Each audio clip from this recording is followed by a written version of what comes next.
चथो छिनी न छड़ छपरे छपरी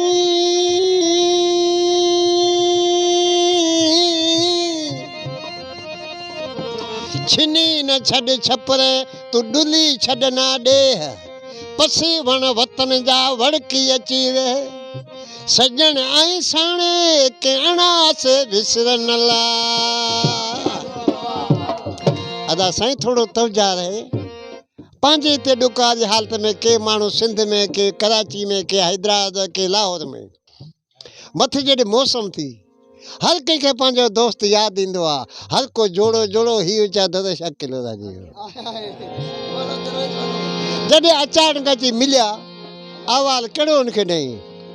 जॾहिं पट पलर सां बादल भिॼाया जॾहिं पट पलर सां बादल भिॼाया तॾहिं मूंखे हर हर तॾहिं मूंखे हर हर अमी यादि आया जॾहिं मूंखे हर हर अमी यादि आया ओ जॾहिं पट पलर सां बादल भिॼाया ओ जॾहिं पट पलर सां बादल भिॼाया तॾहिं मूंखे हर हर अमी यादि आया तॾहिं मूंखे हर हर अमी यादि आया वादा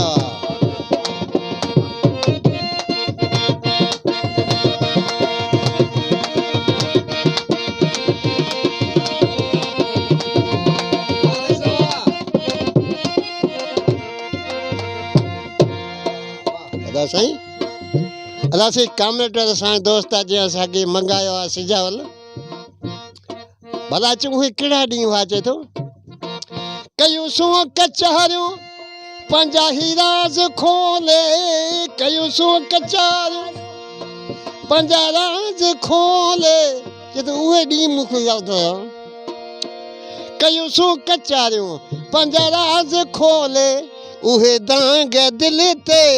उहे दांग दिल ते तो लालण लॻाया उहे दांग दिल ते लालण लॻाया जॾहिं पट पलर सां बादल भिॼाया जॾहिं पट पलर सां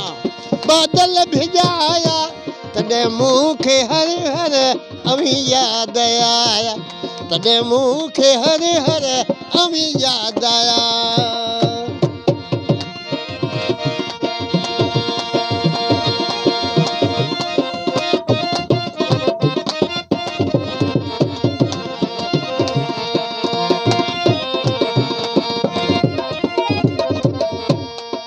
अदा साईं जॾहिं आड़ंग थियो मौसम ने मां शोर कयो पंहिंजा दोस्त उनखे यादि आया कयो शोर मौसम मुंहिंजूं अखिड़ियूं हांडे कॾहिं मुंहिंजा परदेसी माण्हू ईंदा कयो शोर मौसम अखिड़ियूं हांडे उहा राति अकेले मूं उहा राति अकेले मूं ॻोढ़ा वहाया उहा राति अकेले मूं ॻोढ़ा वहाया ओ जॾहिं पट पलर सां बादल भिॼाया तॾहिं मूंखे हर हर अमी यादि आया तॾहिं मूंखे हर हर अमी यादि आया